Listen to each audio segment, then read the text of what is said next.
अम्मा बाद अऊज़ु बिल्लाहि मिनश शैतानिर रजीम बिस्मिल्लाहिर रहमानिर रहीम।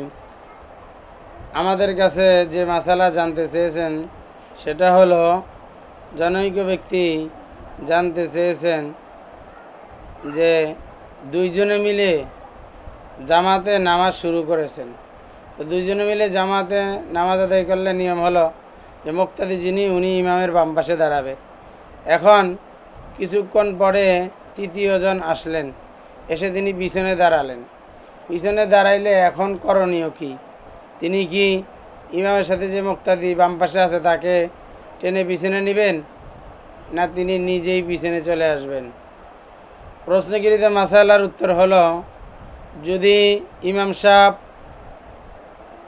মুক্তাদি সহ দুইজন হয় আর মুক্তাদি বাম পাশে দাঁড়ায়, তৃতীয়জন যদি পিছনে এসে দাঁড়ায়, তাহলে যিনি বাম পাশে দাঁড়িয়েছেন তাকে বলে আস্তে আস্তে পিছনে নিয়ে আসবে।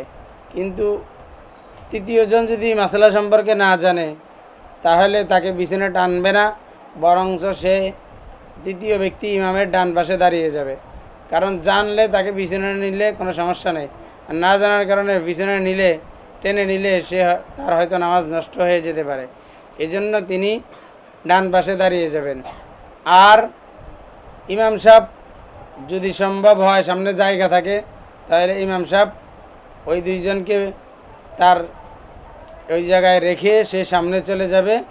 তাহলে উত্তম পন্থা, ইমামতিও আদায় হবে এবং মুক্তাদির নামাজও সহিভাবে আদায় হবে।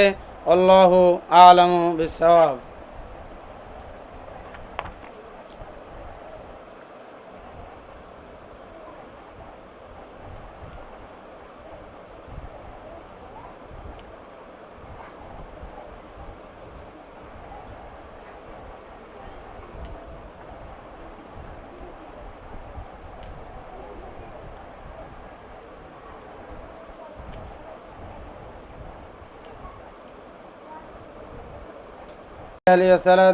अम्मा बाद अऊज़ु बिल्लाहि मिनश शैतानिर रजीम बिस्मिल्लाहिर रहमानिर रहीम আসআলু আহলা যিকরি ইন কুনতুম তা'লামুন।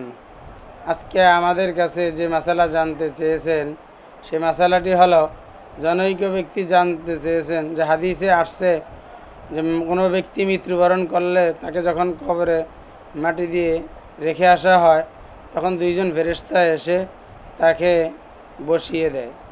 বসিয়ে তাকে প্রশ্ন করা হয়। এখন ওনার জানার বিষয় হলো, এটা কি দুনিয়াতে মানুষ যেরকম বসে এই কাইফিয়তে বসায়, না অন্য কোনো কাইফিয়তে বসায়? বসার ধরনটা আসলেই কেমন?